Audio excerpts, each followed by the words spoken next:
নমস্কাৰ এই মুহূৰ্তত আহি পৰিছে সন্ধিয়াৰ কেইবাটাও বিগ ব্ৰেকিং নিউজ। আজি হৈছে 12 জানুৱাৰী। দেশৰ কোটি কোটি কৃষকৰ বাবে অত্যন্ত ভাল খবৰ। PM কিষাণক লৈ ডাঙৰ খবৰ আহি পৰিছে।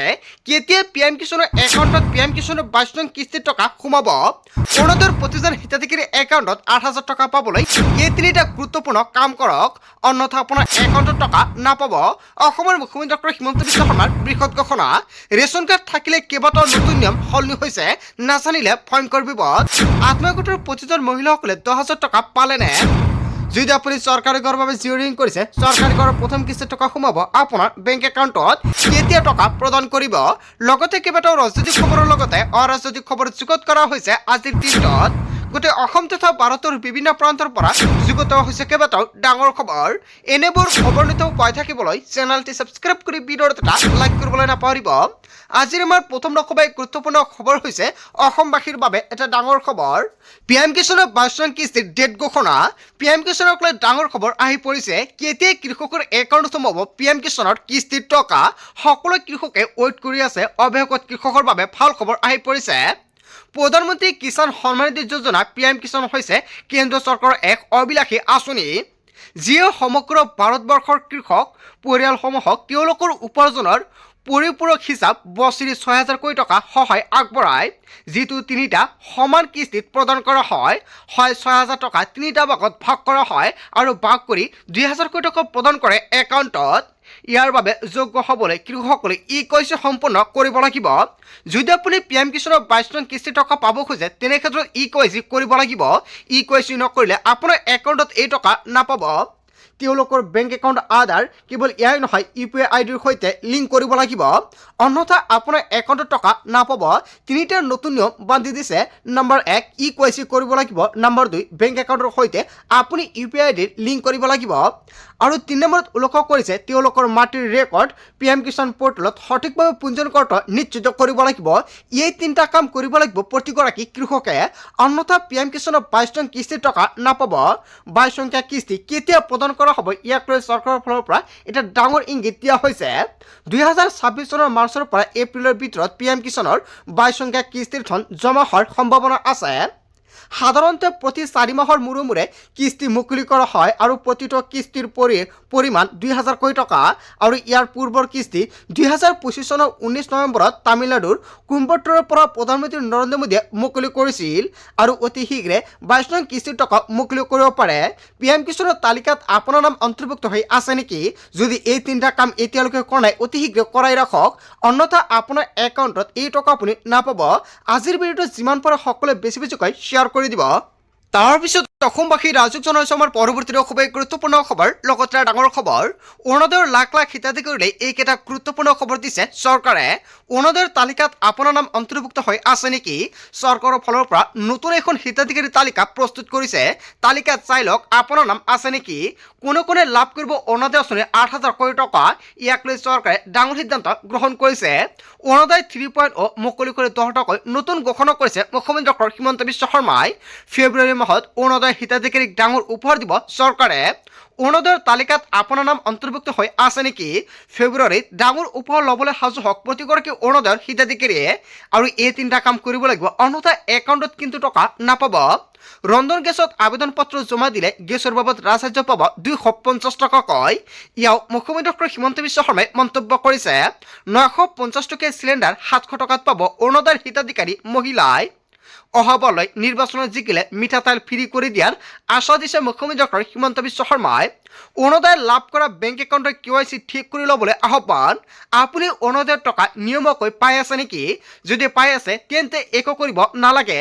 যিসকলে টকাটো নিয়মীয়াকৈ নাপায় সেইসকলে অতি শীঘ্ৰে KYC আপডেট কৰক, অন্যথা আপোনাৰ একাউণ্টত টকা আপুনি নাপাব, বন্ধ হ'ব পাৰে। অৰুণোদয়ৰ ফৰ্ম আৰু বেংকত সংযুক্ত মোবাইল নম্বৰটো এক্টিভ কৰি ৰাখক। অৰুণোদয়ৰ টকা নাপালেও যোগাযোগ কৰিব পাৰিব প্ৰশাসনৰ সৈতে। কেৱল এয়াই নহয়, প্ৰতিটো ব্লকত থাকিব এজন অৰুণোদয়ৰ সহায়ক। যদি আপুনি টকাটো কণ্টিনিউ নাপায়, তেনে ক্ষেত্ৰত আপুনি দিব পাৰিব অভিযোগ। ইয়াক লৈ চৰকাৰৰ ফালৰ পৰা ডাঙৰ সিদ্ধান্ত গ্ৰহণ কৰিছে। শীঘ্ৰে অভিযোগ দাখিলৰ বাবে চৰকাৰে মুকলি কৰিব এটা টোল ফ্ৰী নম্বৰ। আৰু অভিভাৱকৰ মৃত্যু হ'লে বোৱাৰী বা কন্যা সন্তানে পাব অৰুণোদয় আঁচনি। এয়াও এটা ডাঙৰ সুবিধা চৰকাৰে প্ৰদান কৰিছে। অৰুণোদয়ৰ লাখ লাখ হিতাধিকাৰীলৈ কেইবাটাও ভাল খবৰ দিছে মুখ্যমন্ত্ৰী ডক্টৰ হিমন্ত বিশ্ব শৰ্মাই। অৰুণোদয় আঁচনিৰ টকা আপুনি কণ্টিনিউ পাই আছে নেকি? যদি নাপায় অতি শীঘ্ৰে ব্লকত গৈ যোগাযোগ কৰক। অন্যথা অৰুণোদয় আঁচনিৰ ডাঙৰ উপহাৰ আপুনি নাপাব। 1250 টকাৰ পৰিৱৰ্তে 20 ফেব্ৰুৱাৰীত লাভ কৰিব 8,000কৈ টকা। যিমান পাৰে ভিডিঅ'টো সকলোৱে বেছি বেছিকৈ শ্বেয়াৰ কৰি দিয়ক। তাৰপিছত অসমবাসী ৰাজুক জনাইছে আমাৰ পৰৱৰ্তী খুবেই গুৰুত্বপূৰ্ণ খবৰ। লগতে ডাঙৰ খবৰ, কংগ্ৰেছক 24 ঘণ্টাৰ সময়সীমা বান্ধি দিলে আটাচুয়ে। 24 ঘণ্টাৰ ভিতৰত কংগ্ৰেছৰ পৰা ৰেজল কৰিমক বহিষ্কাৰ কৰক। ৰেজল কৰিমক বহিষ্কাৰ নকৰিলে অশান্ত হ'ব উজনি অসম। খিলঞ্জীয়ে কেতিয়াও মিয়াৰ লগত নাথাকে।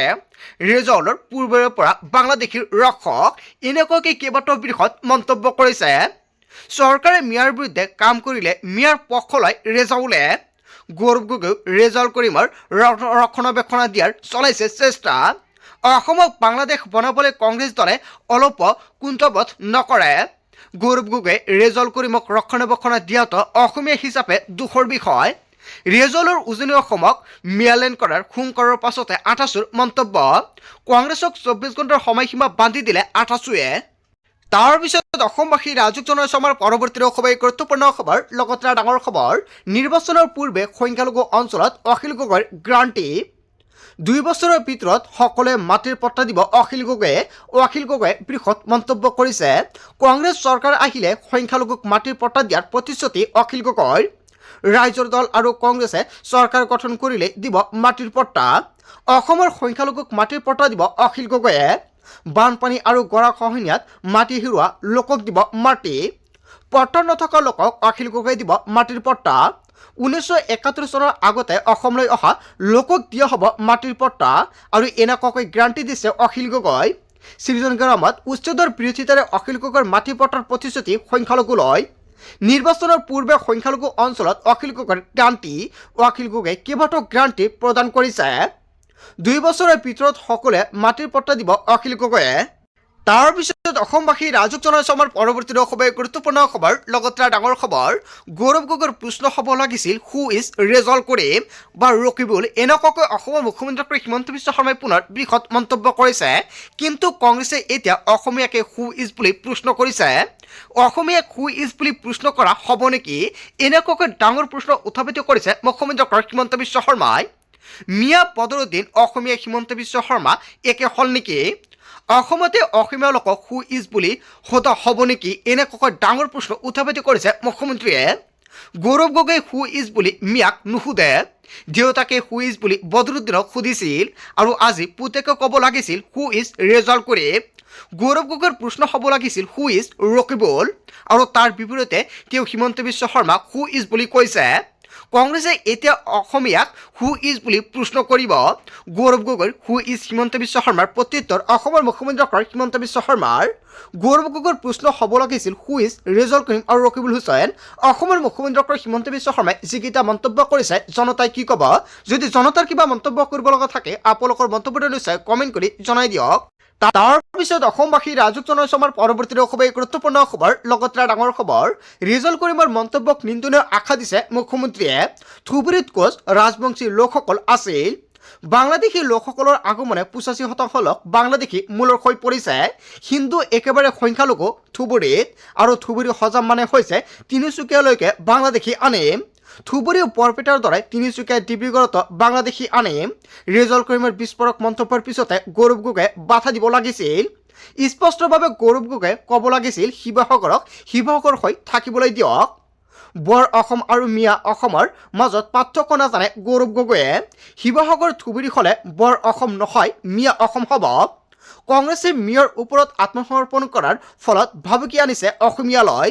কংগ্ৰেছ শাসনলৈ আহিলে মিয়া অসমত লুটিপুটি খাব।